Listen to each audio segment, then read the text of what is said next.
To use the Do Not Disturb mode on Poco X7 Pro, first we need to open a settings on our device, scroll down looking for the sounds and vibrations, enter it, scroll down again and move to Do Not Disturb mode. Now inside you'll be able to enable your Do Not Disturb mode or disable it. You can then customize different settings like only when device is locked. That means it will enter Do Not Disturb mode and work only when your device is locked.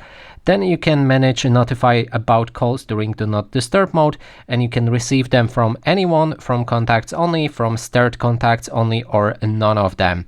Then there's the option for notify about repeated callers. If somebody tries to contact you multiple times in repeated call, then if this option is active, his ring will come through the Do Not Disturb mode.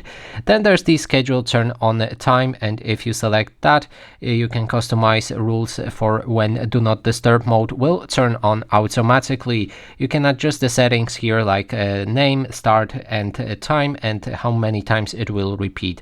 So that is basically everything. Thanks so much for watching.